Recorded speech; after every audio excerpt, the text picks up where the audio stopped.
Condamné en juin pour avoir inventé une agression terroriste, Richard Sautour, ancien responsable des restos à Montreuil-Seine-Saint-Denis, a été retrouvé ce lundi matin à Vincennes avec un couteau dans le cœur. Une histoire très étonnante qui, forcément, pose question. On t'a raté si qu'en 2016 mais pas en 2017.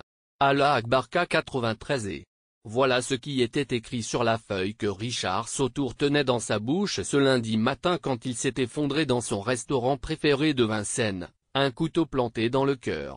Cet ancien responsable des Restos du Cœur de Montreuil-Seine-Saint-Denis a été pris en charge aussitôt par les pompiers et conduit à Mont-d'Or dans un état grave. Une agression effroyable à considérer avec circonspection quand on sait que Richard Sautour a été condamné en juin dernier à 6 mois de prison ferme pour avoir inventé une agression semblable. Il racontait un an plus tôt avoir été attaqué à la hache puis au couteau, par un couple qui aurait crié Allahu Akbar, chien d'infidèle.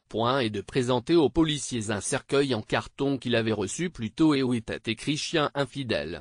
Une affaire retentissante dont les enquêteurs de la brigade criminelle avaient relevé toutes les incohérences notamment au niveau de l'ADN et de la graphologie. Cette fois encore, l'ex-responsable des Restos du Cœur assure avoir été agressé au couteau dans la rue à Vincennes, à quelques centaines de mètres de chez lui à Montreuil.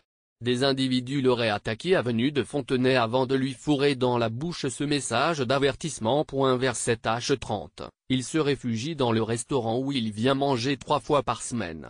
La patronne lui porte aussitôt secours. Il avait quand même un couteau dans le cœur, lâche un témoin. J'ai du mal à croire qu'on puisse inventer une chose pareille. Dans ce quartier, Richard Sautour n'est pas un inconnu. Il vient en voiture tous les matins faire son jeu de hasard, précise une voisine. Contrairement à il y a 2 ans, l'affaire a été confiée au SDPJ 94. Les enquêteurs n'écartent aucune piste mais la condamnation en juin de Richard Sautour les incite à beaucoup de prudence sur la véracité des faits dénoncés. C'est quand même très étonnant, convient un policier. J'ai été stupéfait en apprenant ce qui s'était passé et j'ai immédiatement eu une pensée pour son épouse, a réagi son avocat Jean-Louis Granata qui l'a défendu l'an dernier et fait appel de sa condamnation.